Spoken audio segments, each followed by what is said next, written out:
Hi, welcome to Pennsylvania Newsmakers, and as always, thanks for watching. Well, we're going to have a little debate on what, on this program, we would debate liquor privatization, no way, no how, but we're going to have that debate. And then one of the state's leading reformers, Tim Potts, is on. We'll find out what's on Mr. Potts' mind. All of that follows these words. This is Pennsylvania Newsmakers, a fast-paced, unrehearsed weekly discussion with and about the leaders who shape your world. And now, here's your host, Terry Madonna. Hi, welcome back to the program. Well, we've run this series of programs on the whole business of liquor privatization. It's not like it hasn't been around for a while. It's tried since Governor Thornburg in the 1980s. We're going to have a little old-fashioned debate. They're going to smile during the debate. We have joining me is Katrina Anderson. She's the Director of Governmental Affairs with the Commonwealth Foundation, and Stephen Herzenberg. He's the Executive Director of the Keystone Research Center. All right, put your boxing gloves on. Okay, here we go. All right, let's take a look at that. Steve, you're against the privatization. So I'm going to start. Now, I'm going to start with you. Here's why. Here's why. Switching it up. She wants to change what. Now, you want to change what we have. No, you want to keep what we have. You want to change what we have. All right, well, I got that right. All right. Why should we change a liquor store operation that produces $500 million in revenue back to the state? It's pretty clean, no scandal. They've diversified the product sales.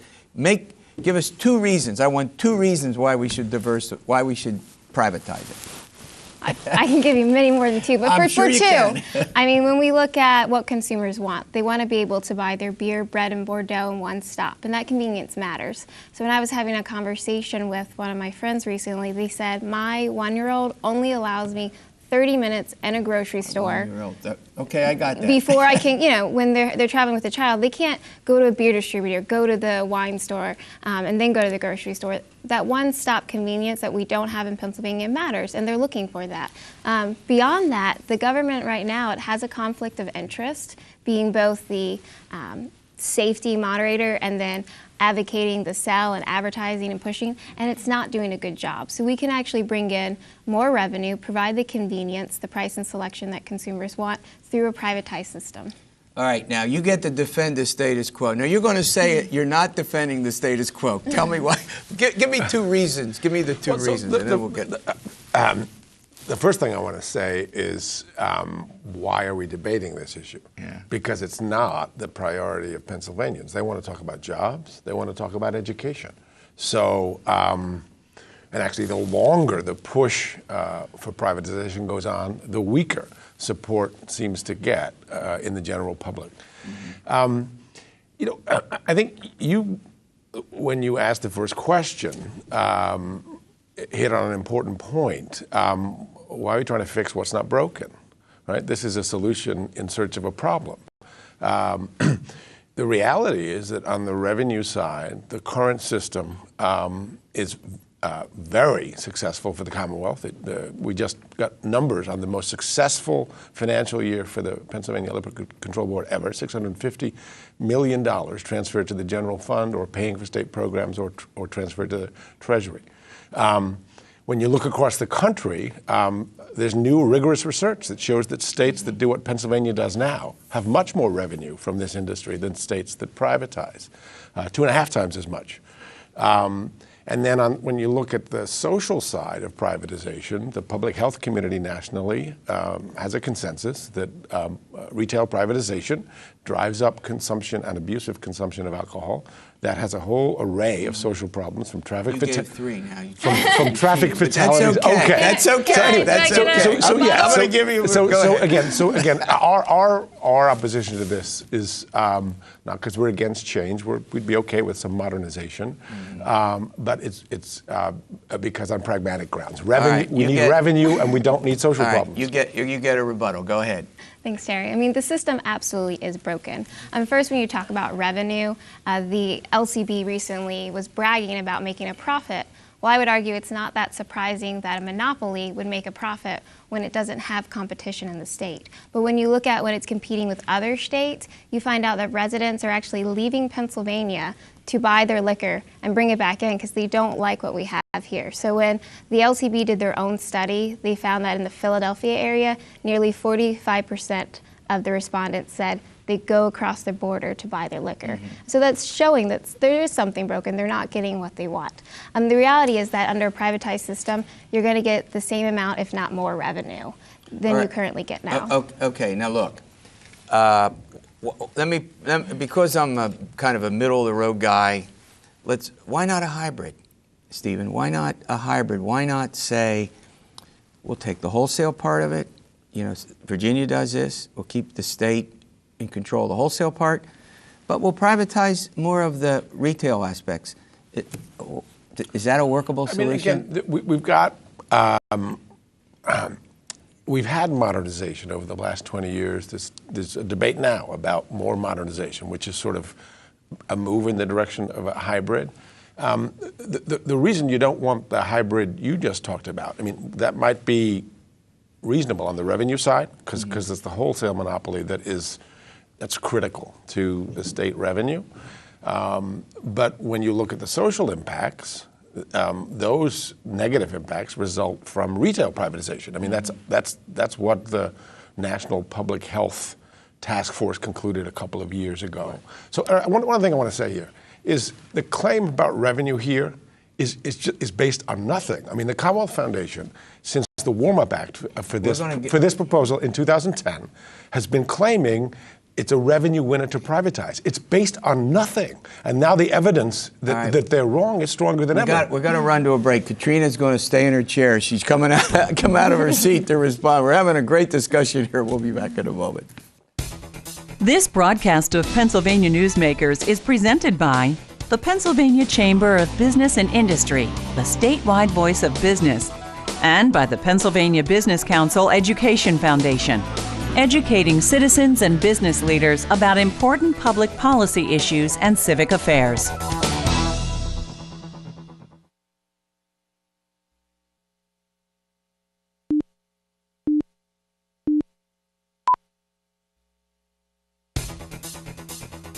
This broadcast of Pennsylvania Newsmakers is brought to you by BetterSaferRoads.com. To voice your support for safer highways and less traffic congestion, visit BetterSaferRoads.com.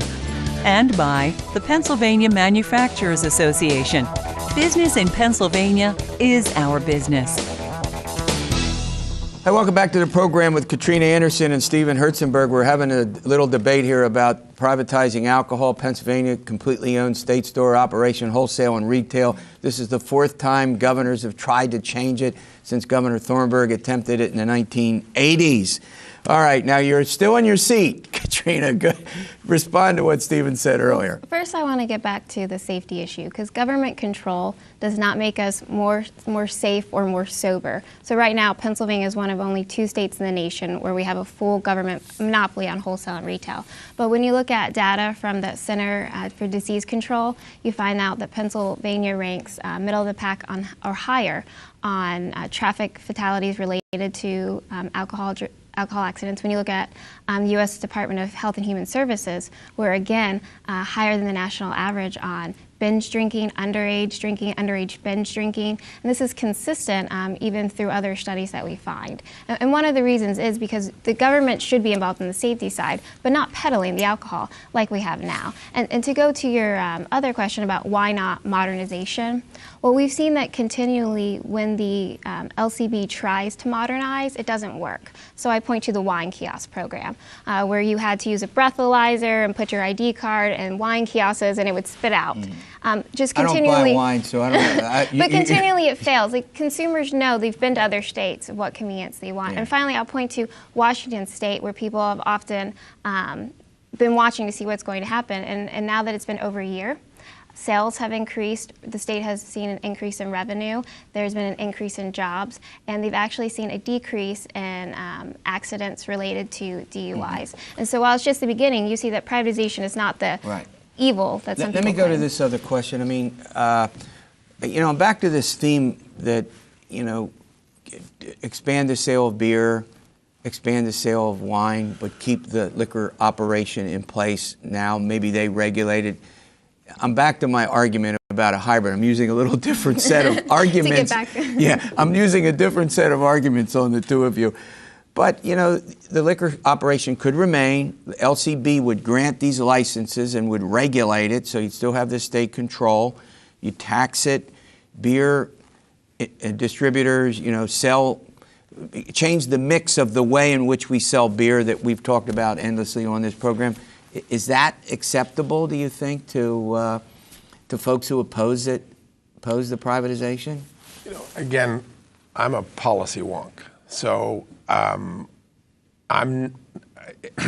it's not really our role to say what's going to satisfy this stakeholder or what's a winning proposal in terms of getting a majority stakeholder coalition behind privatization. What I'm telling you is on public policy grounds, you know, there isn't, I don't think, if you care about money, revenue for the state, and if you care about social problems, there's not a lot of evidence for a hybrid. Right. I mean, there is the research across different states. I mean, there is a possibility that if we mixed the current system with some what are called agency stores, there are some states that get incrementally more money by having, again, a mix of state stores and agency stores. So they can serve you know, some underserved areas. Here's the reason I'm bringing this up. Yep. In practical terms, and for our folks out there, look, we've got the House that passed the full privatization bill, the Senate that's not passed anything they have before it, you know, a privatization bill that's a little different, but it begs, at least this observer, for a hybrid. You get my point. Politically, I know you all aren't in the side of that. Go ahead. Well, and I think it has to be said that the reality is that the liquor privatization bill was tied to the transportation bill with the budget season, and they weren't good dancing partners. So we saw both bills fall flat through the negotiations. But the merits of privatizations itself are still strong. I believe that the 3 out of 5 Pennsylvanians who continually show on polls that they support privatization, they're still out there. They're still contacting their legislature, and it's still an issue they're hearing back home. Right. And the reason why full privatization is so important when you talk about the retail and the wholesale side, people don't realize is actually where you get the selection that people want into the state. That happens on wholesale. And what we have right now is a very poorly run wholesale system. So if you own a bar or a tavern, you can get your beer delivered to you, you can get your food delivered to you, but if you want to get your wine and spirits, you have to go to a state store, you have to order it and pick it up, and a lot of times they don't have it in their store, and it's on you, the small business owner, to go back and pick it up later. So the point is, the current model we have right now isn't even working for our small business owners, and we really need to modernize that and bring it into the 21st century. You get the final word. Well, so again, I'm going to go back to what I said, the very first thing I said, which is, why are we talking about this issue? The current system does very well, we think better than the alternatives in terms of revenue and social costs, and it's not a priority of Pennsylvanians. People want jobs, they want more education funding. We should have got the transportation infrastructure proposal through because that means jobs as well as fixing our infrastructure. So we need to stop wasting political capital and time on issues that are not really the people's business. This is not what people care about. Okay, look, this was a wonderful discussion. I think our viewers heard, got both sides of this issue, which will be back before the legislature. I think you both agree in one form or another this fall. All right, Tim Potts is in the house. Maybe we'll talk about marijuana legislation. Should it be legal? These are Tim Potts also I'm sure he's going to want to talk about ethics reform and other things that he thinks will make the Pennsylvania government better. We'll find out what he has to say when we return. This broadcast of Pennsylvania Newsmakers is brought to you by Pennsylvania Credit Union Association. Pennsylvania Credit Unions, where people are worth more than money. To find a credit union that is right for you, check out ibelong.org. And by the Energy Association of Pennsylvania, Pennsylvania's energy information source.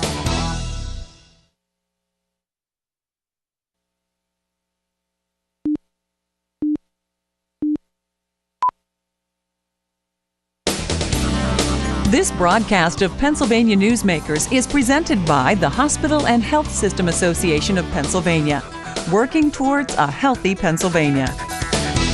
Hey, welcome back to the program. Well, joining me is Tim Potts. He's been on the show many times. He was formerly head of Democracy Rising. He now chairs the Majority Party PA. He's one of the state's leading reformers. He's one of those guys we get on when we want to get sort of the reformers' point of view about things that ought to change. We talk about this business of medical marijuana, and I almost smile, or marijuana legislation, which includes two components, legalizing marijuana and medical marijuana, and we sort of smile about it. Right. And I say, well, medical marijuana maybe, legalization not in my lifetime. But let's talk about that a little bit. You have some thoughts about that. Go Well, ahead. medical marijuana, I think, has to happen. There are too many people who suffer the ill effects of cancer. And I remember my father, when he had cancer 30 years ago, wished that marijuana were legal because he had such problems with his chemotherapy. Was he sneaking it? He was not. He was a law and order guy, and he said, I know this can help me, but I'm not going to do it. And it was really gruesome. And I think the more people have that kind of experience, the more likely it's going to happen. Yeah, in the polls that I've seen and actually done, 75–80% of Pennsylvanians support medical marijuana if prescribed by a physician. I want to add that. Exactly. So we got to make sure it's going on. Exactly right. But recreational marijuana, it's still under 50%. It's edging the way up there, and I think it's going to get there primarily because I think the tobacco companies see an opportunity. Yeah. And when the public catches up to it, they'll be ready to go. Well, let's see. There are two states, I think, that have legalized it now, right? Washington and Colorado. Right. I tend to agree with you. I mean, I think it's a tough slog in the legislature because there's maybe all sorts of other problems with it. But medical marijuana, I do think probably has some reasonable chance given the fact that that's 12 or 13 states. There's a ton of states. There's a ton of states. That now do it. And the other thing is, this is an issue that I think the younger generation is going to take over. Yeah. And you would say the same thing about gay marriage, wouldn't you? Well, exactly right. I mean, you see that change happening. And part of the reason that we see the accelerated pace of change, I think, is the social media and the way people get information. When you're constantly, all day long, on your device getting information, it's easy to share ideas. It's easy to say, you know what, this recreational marijuana, it's no worse than alcohol. You get all that discussion going on, and as the younger generation starts taking over the body politic, it's going to change. Yeah. I mean, there's still some, I want to move on to education funding, something I know you have a big interest in, but, there's still some concerns about, addiction and is it a gateway drug, and does it affect developmental learning? I mean, the medical marijuana thing, I do think has some reasonable chance of passing, but legalization of marijuana in a fairly conservative state like Pennsylvania, not likely to occur. Medical marijuana will happen a lot faster than recreational marijuana, but I think both are ultimately going to happen. All right, let's talk about one of the things that you've talked about. You've been on lots of programs over the last couple of weeks talking about it. We've done some programming on it, which is the relationship between education funding and jobs. Right. And you would argue there's a big correlation there. Well, there is. And I was listening to a program with someone from the Chamber of Commerce, someone from the Budget and Policy Center, who are philosophically at odds, but they agreed that the number one problem in Pennsylvania job creation today is finding employees with the right skill set. Yeah. And yet what you have is $1 billion being taken out of the classrooms from 2 years ago that's never been replaced. And you have slashes in workforce development programs, and then you wonder why why our students don't have the skills they need. Yeah, we're going to run to a break. I want to continue talking about this, and then there's 2 or 3 other issues. We're going through these pretty quickly to get a point of view that, we seek a variety of points of view on this program. We're getting education funding. I want to talk about some campaign financing and some other things that Tim has been talking about. We'll do that after these words. This broadcast of Pennsylvania Newsmakers is presented by Highmark Blue Shield, changing the way health plans work for business with a variety of plan options for employers and more choices for employees. Information is available at highmark.com. Have a greater hand in your company's health. And by the Pennsylvania Healthcare Association, the future of long-term care.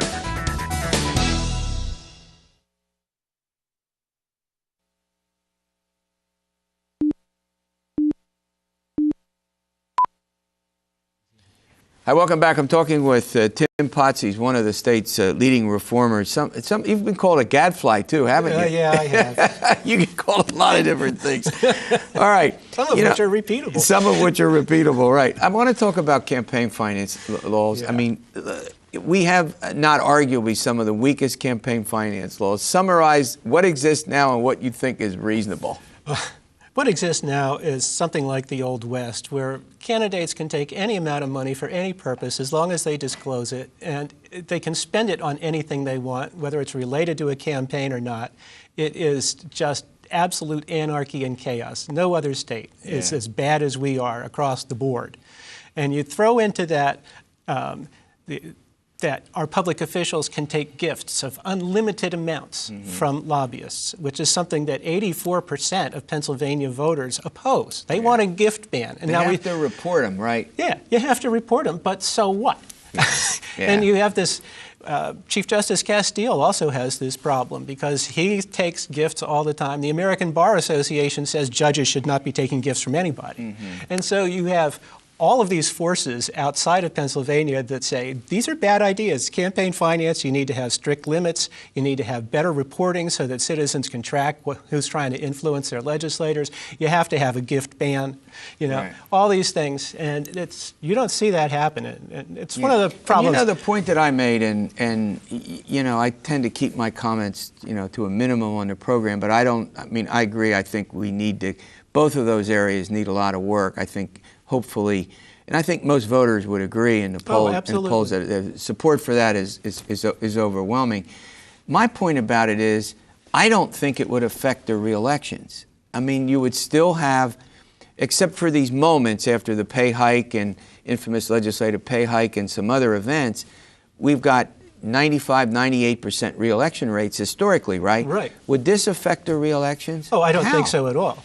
But when I learned this when I worked in the legislature.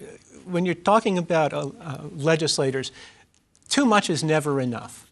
So we went through the redistricting in 1990, and we had members who were in very safe districts where they were getting 67, 70, 73% of the vote. They wanted 90. And they wanted 90. And you cut them back to a district that showed they only had 65% possible, and they just went crazy because 65-35 isn't a wide enough margin. No, these kinds of reforms in other states have certainly improved citizen confidence in government and have not affected re-election rates at all. Yeah, that's a good point. Well, look, I want to thank you for coming in. We'll have you back. Presumably we'll look and see if the legislature is likely to move on these. I don't see anything going on these big issues, but we will see. Hey, talking about we will see you next week for another edition of Pennsylvania Newsmakers, and as always, stay well.